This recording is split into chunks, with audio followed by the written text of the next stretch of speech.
story of the end of the American Indians' way of life and freedom, foretold when we first met the whites 4 centuries before.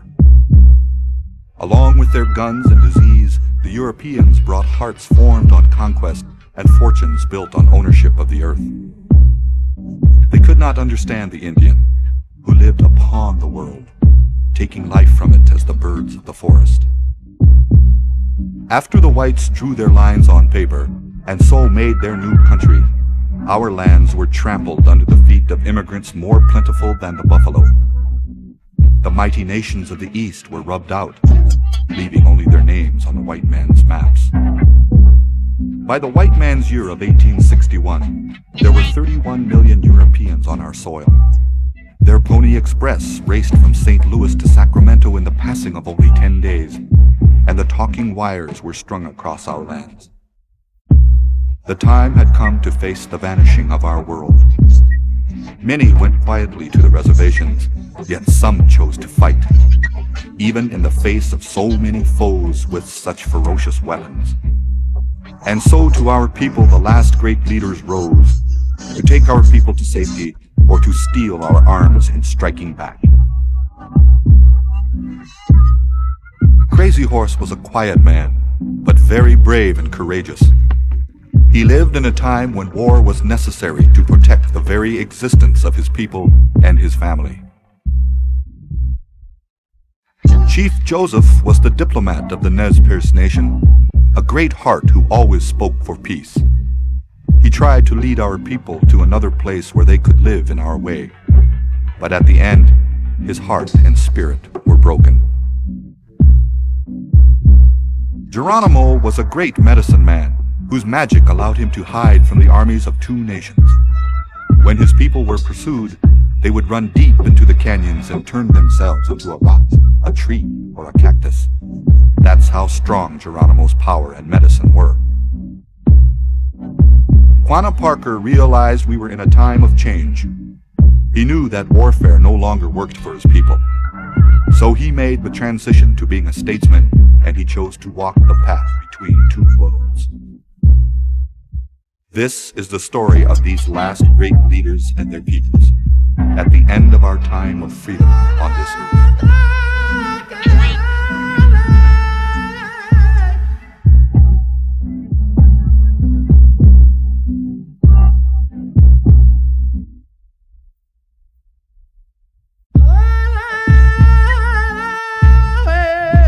In the center of the continent, in a land of endless rolling plains watered by the Missouri and Platte rivers, lies a mountain range of great beauty, rolling and forested, marked by rock spires and chimneys.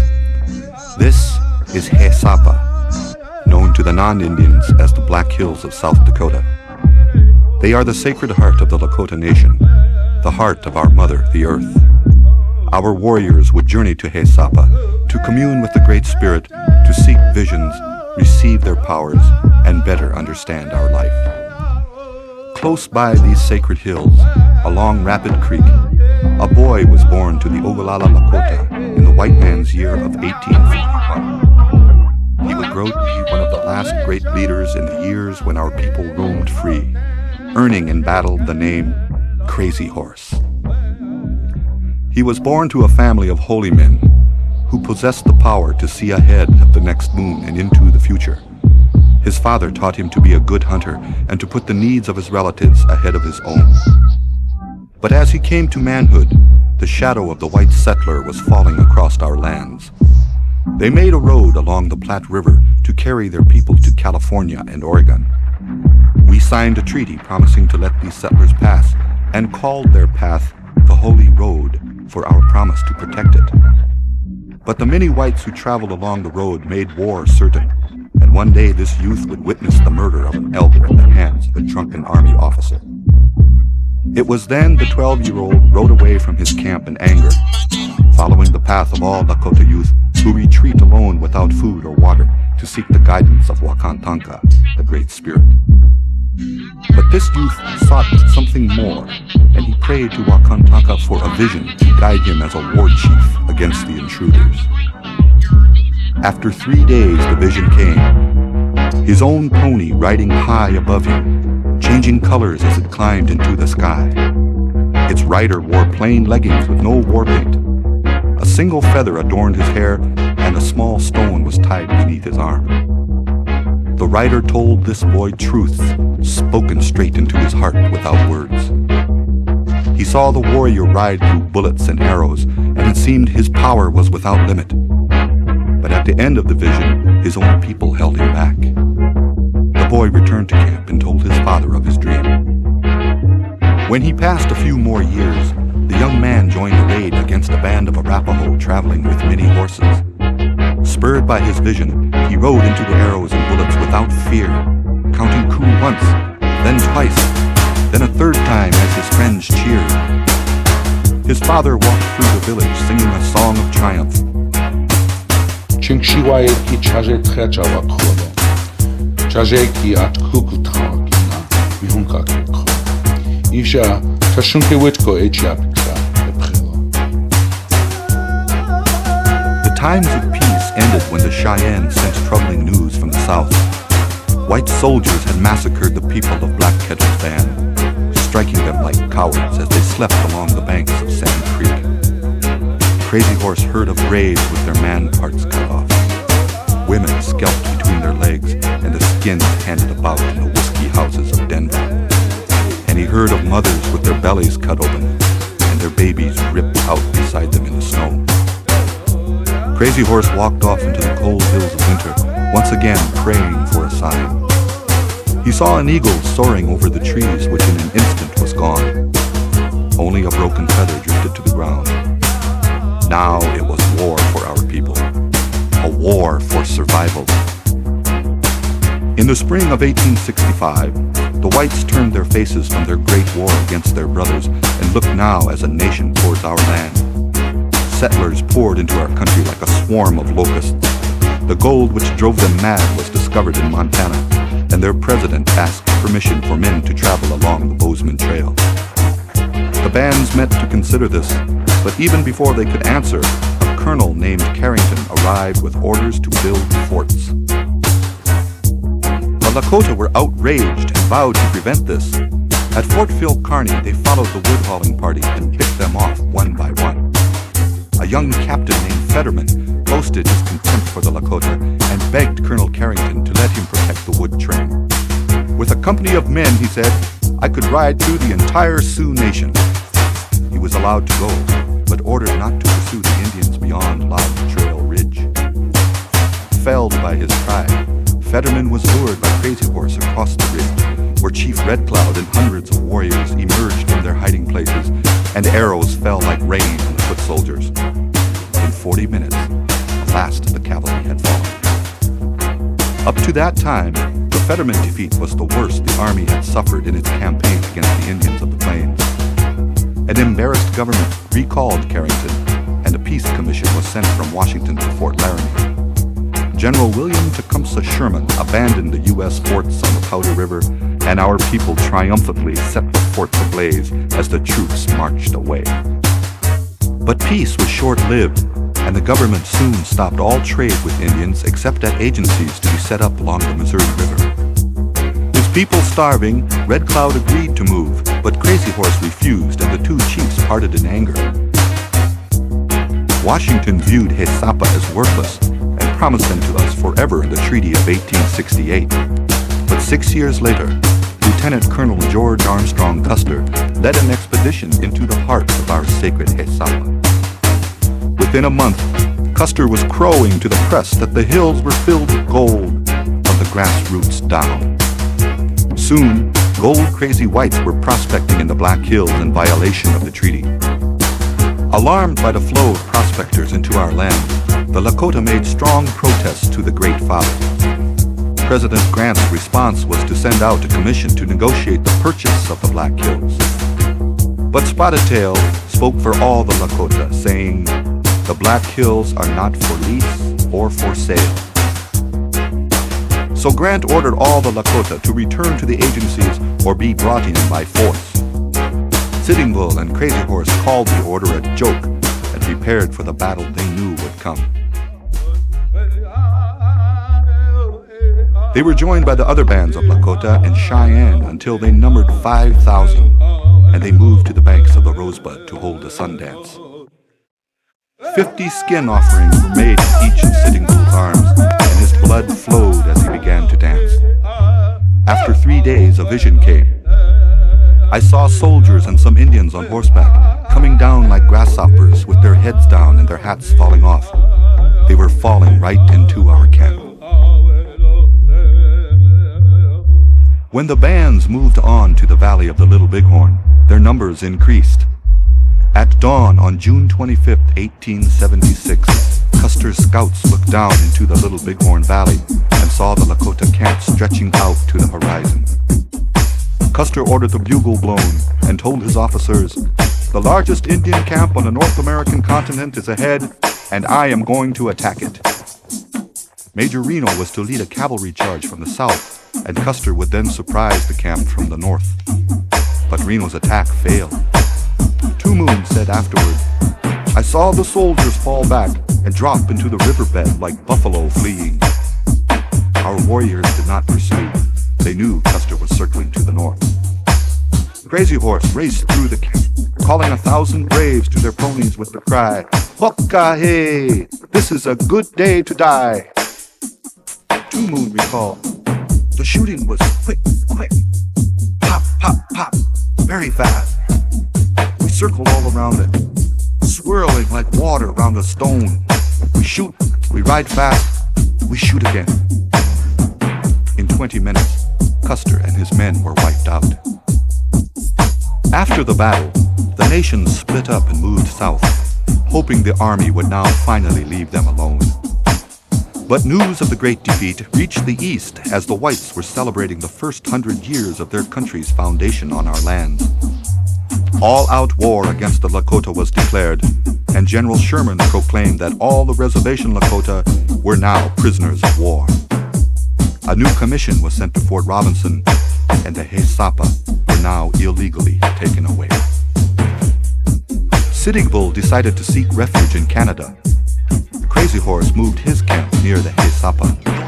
He said Canada was too cold. At the agency, the army told the chief that they should bring Crazy Horse in, or he would make trouble for the Lakota. Red Cloud, now the government's man, set out in search of Crazy Horse, accompanied by a handful of Crazy Horse's old friends and 500 soldiers. Crazy Horse told the weak and old to surrender, and sought out refuge with his old friend Touch the Clouds. But the soldiers found him there and took him to Fort Robinson. It was late afternoon when Crazy Horse arrived at the fort, and he was turned over to Captain James Kennington and one of the agency policemen, Little Big Man.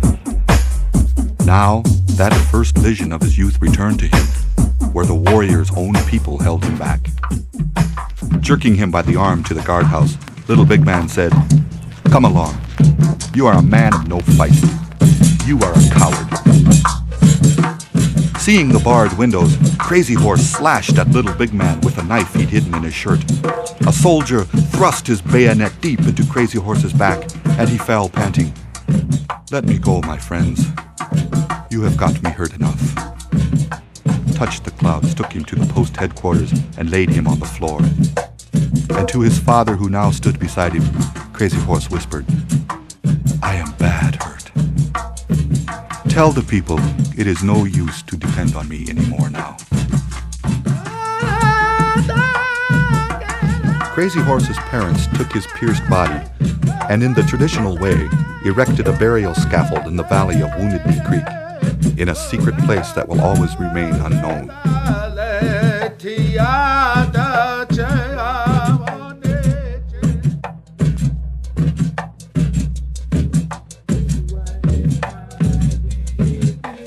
In the Wallowa Valley, the earth still echoes the song of the Nez Perce people, for this was once our sacred homeland. Here, the jagged peaks rise from the grassy plains, and the Wallowa Lake shimmers like a jewel.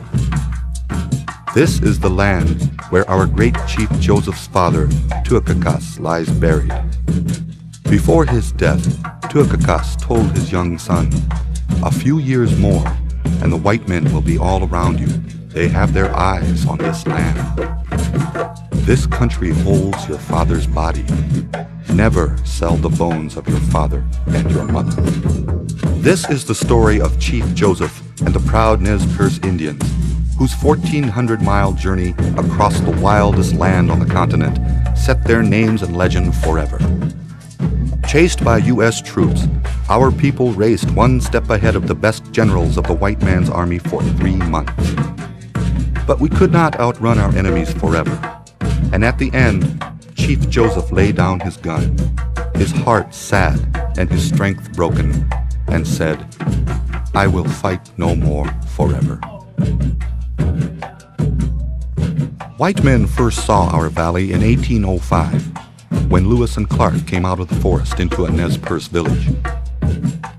White settlers soon came into the Wallowa Valley, and the government took part of our homelands. Then gold was discovered, and more whites came. Washington wanted a bigger piece of our land, and a Nez Perce chief named Lawyer convinced some of the other chiefs to sign a treaty giving more of the valley away. President Grant then opened all of our land to settlement, and those who signed the treaty were sent to a reservation. Joseph's father was among those who refused to sign, and his people continued to live free. Young Joseph grew tall and strong and earned the name Thunder Traveling to Loftier Mountain Heights. After his father's death, Joseph became the civil chief of our people, protecting the women and their children during battles. He was an honored speaker who could infuriate the whites by meeting their lies with logic. Yet he was a diplomat, and his spirit always spoke for peace. But the time of peace ended with the coming of snow in 1876.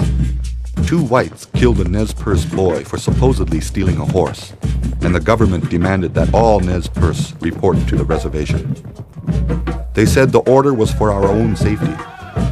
Joseph convinced his people that they must obey, that the white man's power was too great, though some called him a coward.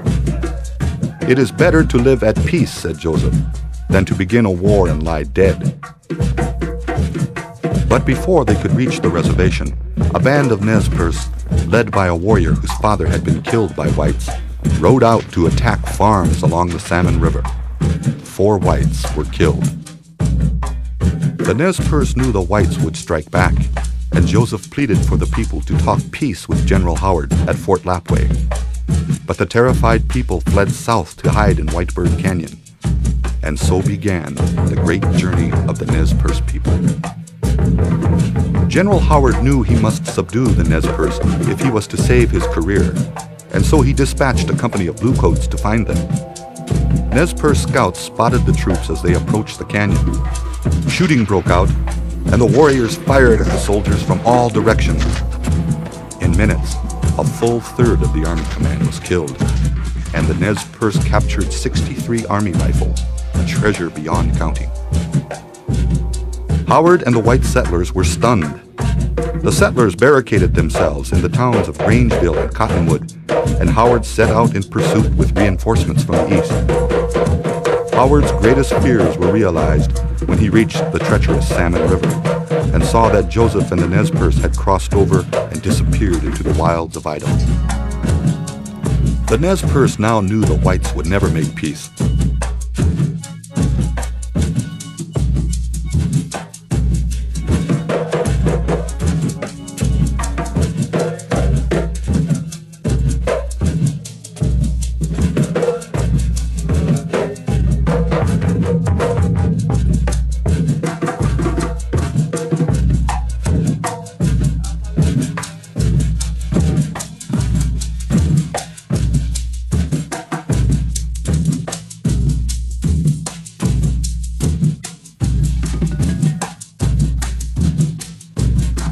Nearly broke the spirit of the Nez Perce people. The trail was strewn with fallen trees, uprooted by strong winds, and almost impossible to maneuver through. The dead animals left behind and the blood from their ponies marked their path. Relentlessly, Howard followed. The Nez Perce descended into the sleepy farmland of the Bitterroot Valley, and Yellow Wolf, a Nez Perce warrior, remembered the feeling of hope in this new place. The people were friendly. No more fighting. We had left General Howard and his war in Idaho. The Nez Perce stopped to rest alongside the Big Hole River, and they felt so safe that no scouts were set out. That night, the warriors paraded about camp, remembered Yellow Wolf, singing, all making a good time. But 200 Army men under Colonel John Gibbon were advancing from the south.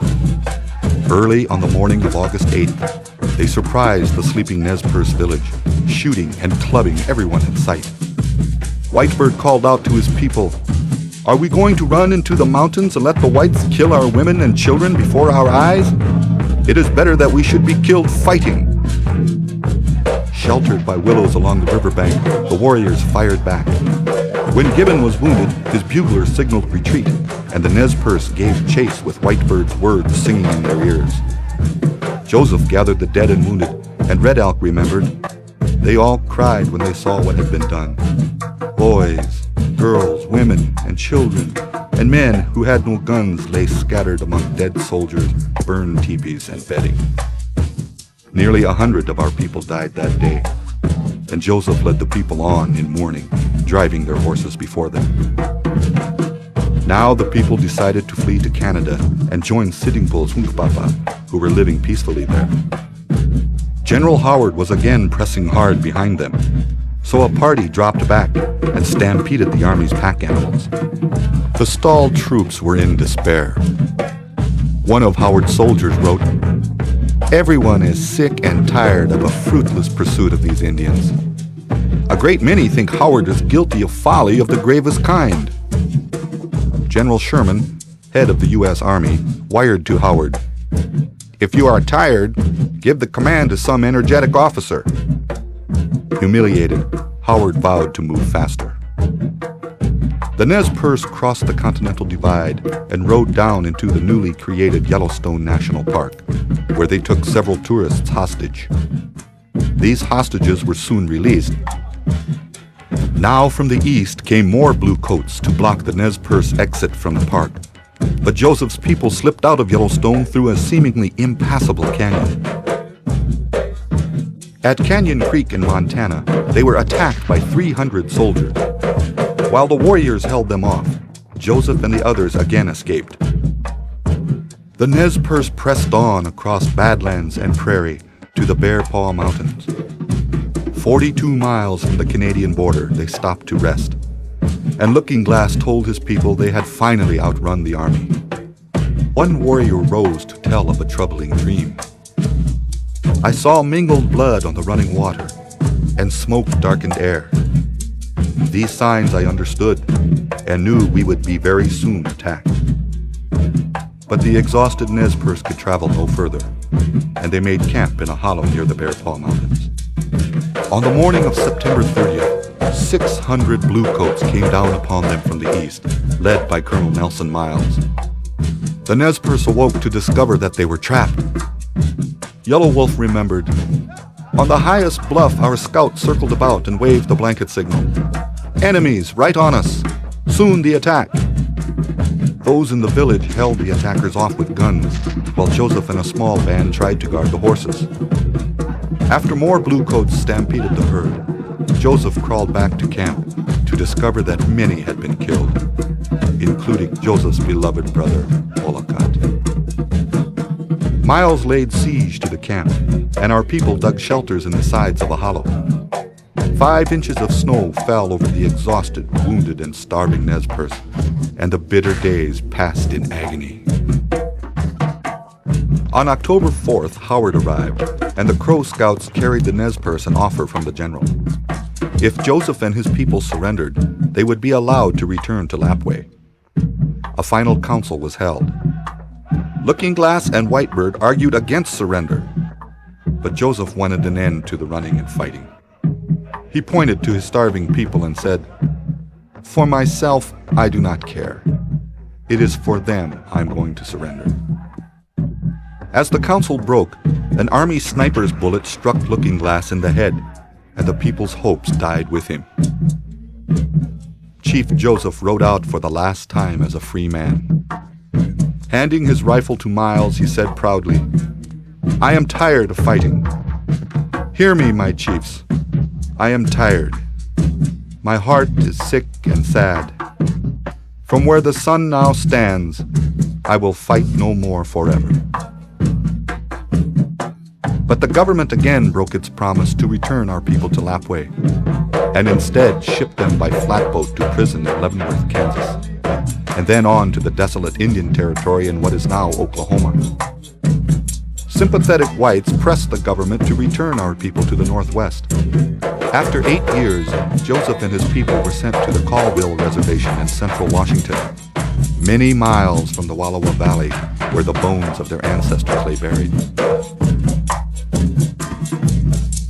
Joseph spent the rest of his days seeking a return to his birthplace. Over the years, he met with 3 U.S. presidents and argued passionately that the Nez Perce should be given back a portion of the Wallowa Valley. But his pleas were met with cold denials. Chief Joseph, who led his people on a courageous flight toward freedom, was unable to lead them back to their home. Broken-hearted, he died in 1904, in exile from the sacred valley of his birth.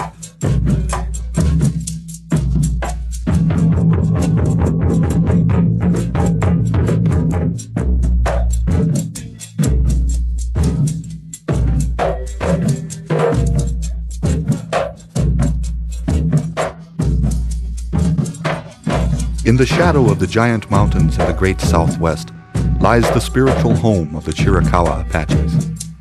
Here, the deep canyons and crevices concealed our mountain spirits, the special protectors of the Chiricahua. And for hundreds of years, this rugged land sustained our people. But by the 1880s, the white man, with his powerful weapons and great numbers, had finally subdued most of our people. Only a few Chiricahua Apaches still roamed free as our ancestors had done. And while Naichi, the handsome son of the great Cochise, was their chief, a bold guerrilla fighter and medicine man named Geronimo was their true heart and genius. The white man was determined to subdue these last free Indians. With Geronimo gone, they would at last control our land from one end of the country to the other. Millions of dollars and a full quarter of the white man's army was poured into catching Geronimo and 38 Chiricahua warriors. When he told his story from captivity at the end of his life, Geronimo recalled a peaceful childhood, hanging in a sling at his mother's back. He was named Koyakla, one who yawns, by his parents. I was warmed by the sun, rocked by the winds, sheltered by the trees, Geronimo remembered. But with the coming of manhood came the daily reality of war against our people. One terrible morning, Mexican bounty hunters attacked the women and children of his camp while the men traded in town. To his horror, Geronimo found that his mother, wife, and 3 children were all savagely murdered by the Mexicans. Now the people he loved the most in his life were gone. Weeping alone in mourning, Geronimo received what my people call the gift of power. He heard his name called 4 times, the mystical number that spoke of revelations. And a voice said, "No gun can ever kill you. I will take the bullets from the guns of the Mexicans, so they will have nothing but powder, and I will guide your arrows." Now, Geronimo was ready to lead a battle of revenge against the Mexicans. Several attacks satisfied the others, but Geronimo recalled, "Still I desired more revenge." He raided into Mexico again and again, returning with captured horses and supplies. After the white man's civil war, the Bluecoat General Ulysses S. Grant was elected president and swore to push all of our people onto reservations. Under his new peace policy, all of the Apaches were brought in, except for the defiant Chiricahuas of Geronimo and Cochise. General Howard came to talk peace, and Cochise told him of the wrongs that had been done. "You Americans began the fight. I have retaliated. I have killed 10 white men for every Indian slain." But Cochise had had enough of war, and he convinced Howard to let the Chiricahuas' traditional homeland near the Mexican border be their reservation. Geronimo's people came also, and here they lived in peace for the rest of Cochise's life. But when Cochise died in 1874, a new policy was drafted to squeeze all the Apaches onto the San Carlos reservation. 4,000 Apaches from different bands, some of them sworn enemies, were pressed together on this desolate spot. Geronimo's people were ordered by the whites to move to San Carlos in 1876, but they refused and fled east to the reservation of their friends, the Warm Springs Apaches. Orders came to capture Geronimo, close the Warm Springs Agency, and bring everyone to San Carlos. John Clum, the agent in charge of San Carlos, double-crossed Geronimo and his followers by asking them in for a meeting at the Warm Springs Agency and then arresting them. Geronimo was outraged at this betrayal and railed at Clum. "We are not going to San Carlos with you, and unless you are very careful, you and your Apache police will not go back to San Carlos either. Your bodies will stay here at Warm Springs to make food for coyotes." But a nervous Clum took the Chiricahuas in chains to San Carlos. Restless and angry, Geronimo and Chief Naiche fled to freedom in September. White settlers panicked when they heard the Apache were returning to reclaim their land. John Clum set out with a posse that included 3 of the Earp brothers. But the Chiricahuas fled deep into the mountains of Mexico, and for 2.5 years, Geronimo's people lived in freedom. But these were the last years of freedom for our people, a final dream of the 100 centuries that had come before. Mexico agreed to let soldiers cross the border at will in pursuit of Indians, and General George Crook arrived with orders from his government to solve the so-called Apache problem. By the turn of the new year in 1883, Crook's forces finally reached Geronimo's mountain stronghold. The 2 men met in council, sitting together on the ground, and Geronimo admitted that he could not outrun the armies of 2 countries. So Crook brought the Chiricahuas back to San Carlos. After a night of drinking, some Chiricahuas marched to the tent of the officer in charge of San Carlos. Crook was telegraphed for advice, and the Chiricahuas bolted, cutting the talking wires as they went, and drove 120 miles south toward Mexico before stopping to rest. The white man's newspapers shouted, "The Apaches are out!" and settlers panicked. Reinforcements arrived on the Southern Pacific Railroad, and before the month was out, 2,000 soldiers were flung across the territories of New Mexico and Arizona. In January of 1886, as the army was closing in, Geronimo sent word that he would meet to talk peace. And so, in the chill of a March afternoon, Crook and Geronimo met again at a canyon known as Los Embudos, just below the Mexican border. One by one, the Apache leaders agreed to surrender, until at last it was Geronimo's turn to speak. "What the others say, I say also. Once I moved about like the wind. Now I surrender to you, and that is all." Crook hurried back to Fort Bowie, Arizona to brag of his success, while our people began the long, slow march by foot under guard. But a whiskey dealer just south of the border told them they'd be hanged the minute they crossed into the United States. Fearing betrayal, Geronimo and 39 others broke and ran. Humiliated by the escape, Crook asked to be relieved of his command. Crook's successor arrived in less than 2 weeks. General Nelson Miles, who had captured Chief Joseph of the Nez Perce Nation and was now determined to add another notch to his belt. The soldiers pursued Geronimo for 4 brutal months. Their uniforms were ripped on rocks and branches, and their horses were abandoned because they were too large for the trail. In times like these, Geronimo called upon his mystical powers as an innocent. When When the army men came close, it is said that Geronimo and his people could turn into a rock, a cactus, or a tree, so the soldiers could never find them.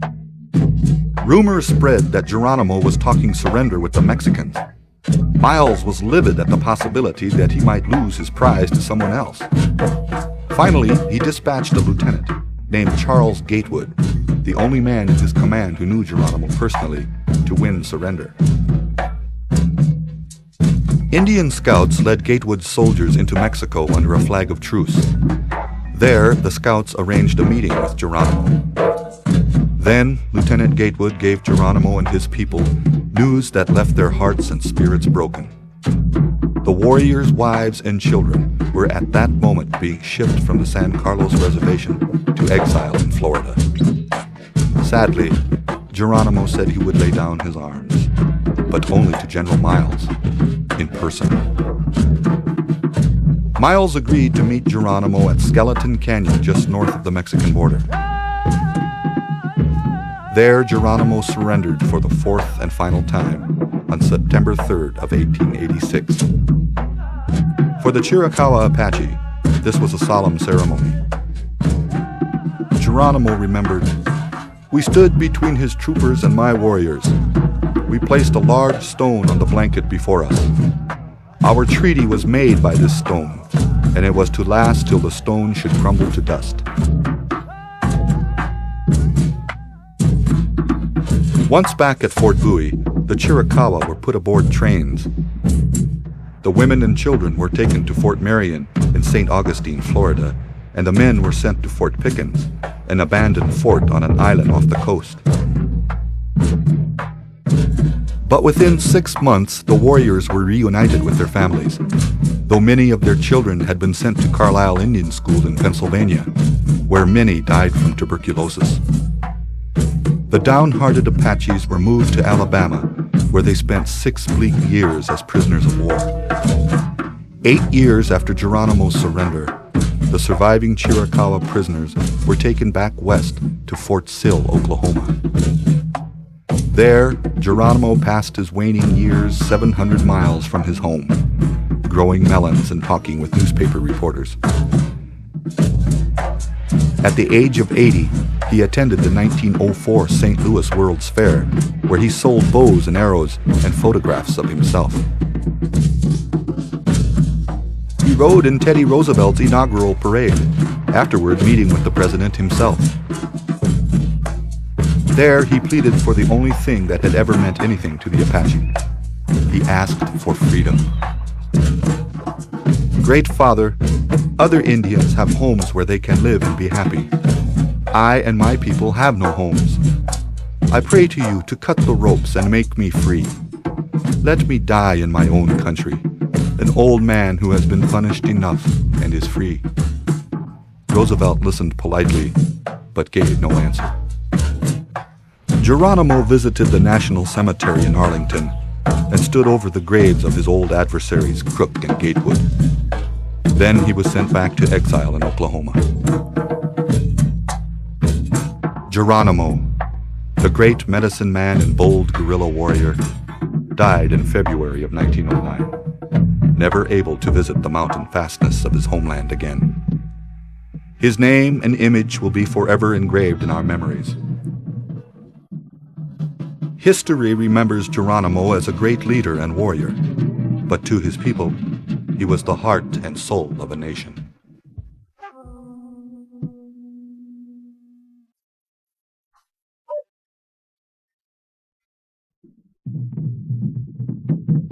The vast southern plains, the sweeping stretch of land south of the Arkansas River, was once home to the Comanche Nation.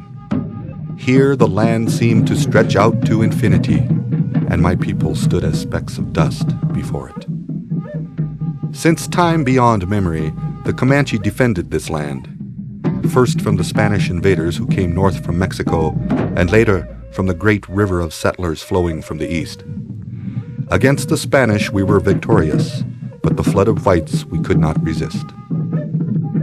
The Spaniards brought 2 things which changed our lives forever: gunpowder and the horse. My people called the sturdy pony God's dog. and with his help we could follow the herds of buffalo for 1,000 miles. We became rich and free from hunger, and were feared for the swiftness of our raids. One day, in the white man's year of 1836, my people captured a white woman child, Cynthia Ann Parker, in a raid on a Baptist settlement.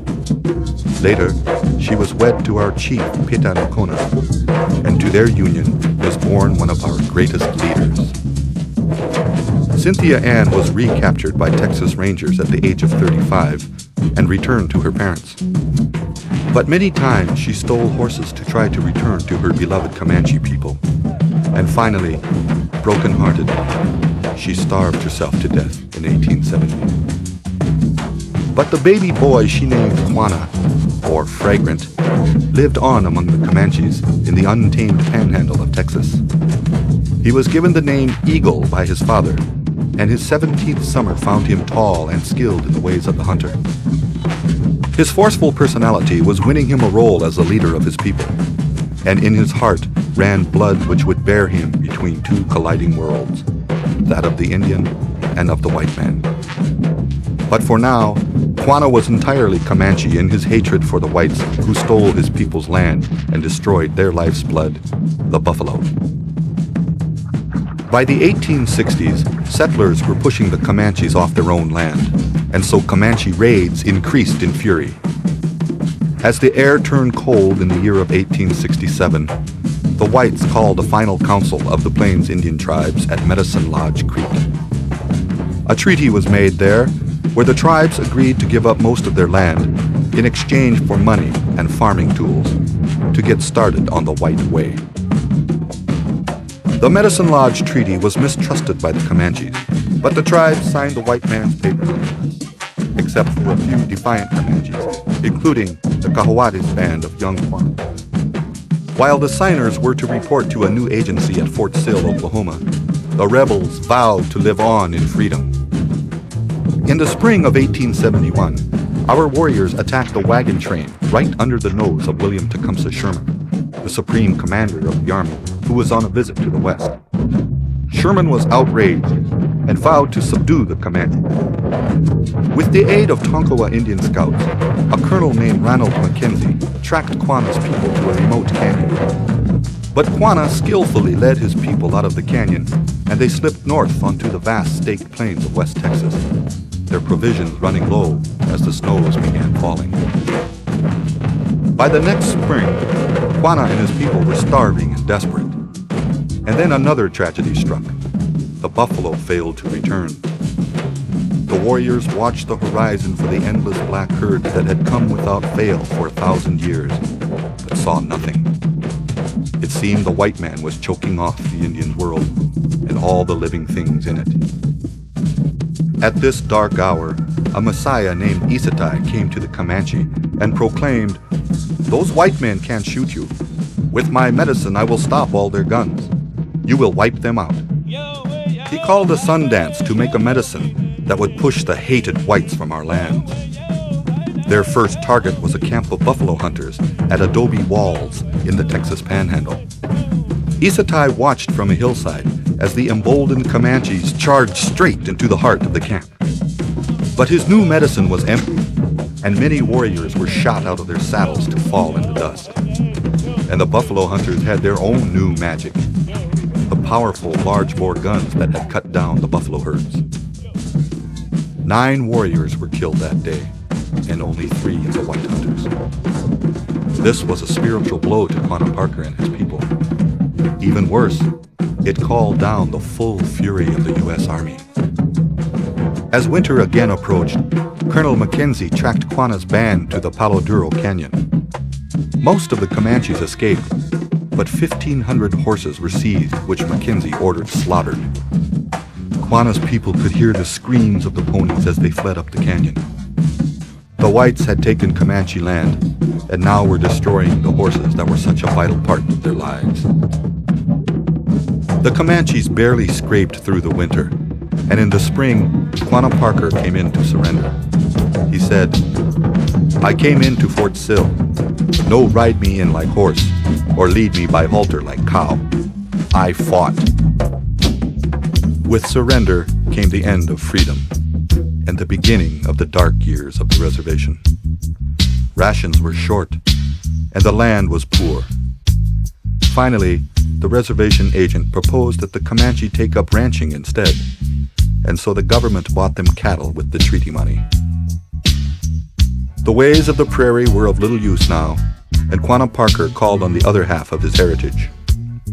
Quanah proved to be a good rancher and a better businessman, and by 1880, his herds had grown so large he was selling cattle back to his own people. Comanche successes did not go unnoticed, as the white ranchers demanded the right to graze their own cattle on Comanche grasslands. The ranchers persuaded our people to lease them land, but the Comanches didn't trust the whites and could not understand the difference between a lease and a sale. The cattlemen even paid Quanah, Isatai, and others to travel to Washington to ask Congress to sanction the leases. Quanah was also appointed to sit as a judge on the prestigious Court of Indian Offenses, and by the age of 40, he was the undisputed leader of the Comanches. A newspaper reported, "The chief wears a suit of black broadcloth, neatly fitting his straight body. A gold watch, with chain and charm, dangles from his close-fitting vest. The only peculiar item of his appearance is his long black hair, which he wears in two plaits." But some called Quanah a traitor. Lone Wolf told him, "You have been bought by the cattlemen. Don't come and talk with the rest of us chiefs." When the government gave money to construct homes, Quanah received an extra $2,000 from his rancher friends, and he built a 10-room home that seemed like a mansion to the reservation Comanches. He had stars painted on the roof, so he could say to visiting generals and dignitaries that he had more stars than they did. As befitted a powerful chief, Quanah took 8 wives and eventually had 25 children. His white friends warned him to give up all but one wife, but Quanah refused and was eventually removed from the tribal court for polygamy. But in 1899, realizing how important his help was, the whites named him principal chief of the Comanches. Boomers, as the newspapers called the hordes of Oklahoma settlers, still demanded Comanche land. One newspaper wrote, "There is a large and fertile body of land, capable of supporting a dense population that is being withheld from the masses." Through conniving and threats, the government got enough Comanche signatures to ratify an act that gave away most of their reservation land.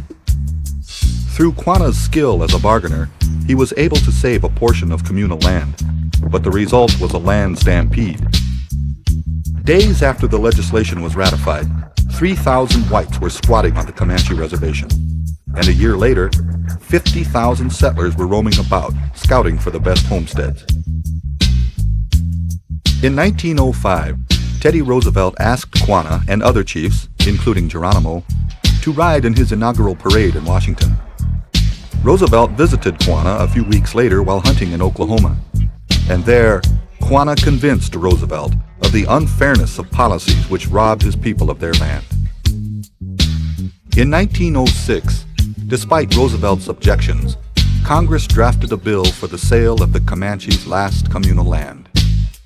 And now the vast tribal lands that sustained the Comanche, the lords of the southern plains, were finally gone forever, as the white man's 20th century began.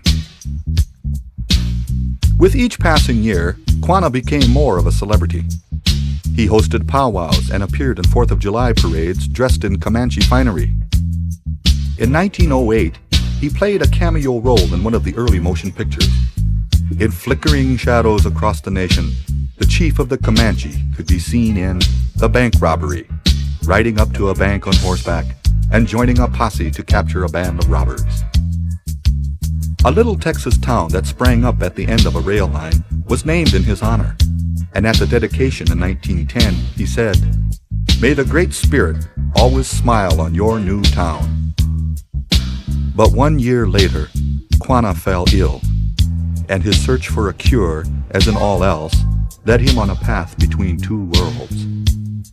He went to a healing ceremony on a Cheyenne reservation, and returning home by train, he was met by a doctor who administered a heart stimulant.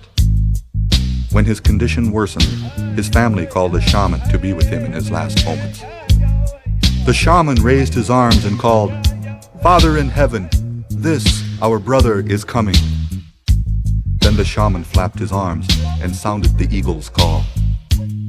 Quanah Parker, the great Comanche leader who bridged two worlds, was now gone from both.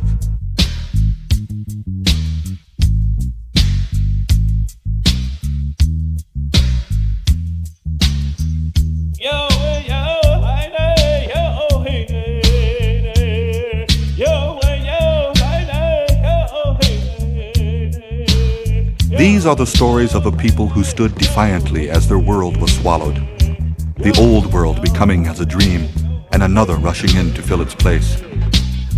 But while the faces of the generals who vanquished them are lost to history, the honor of these great leaders endures, a testament to their courage and their commitment to their people. This earth that sustains us takes our hearts back to the ages before our conquest at the savage hand of the white man, before the restless, endless days of the reservations. And through our past, we are able to grow into the future as Native Americans, sons and daughters of these great leaders. Crazy Horse, the warrior guided by vision. Chief Joseph, who spoke always for peace. Geronimo, whose yearning for freedom frustrated the armies of two nations.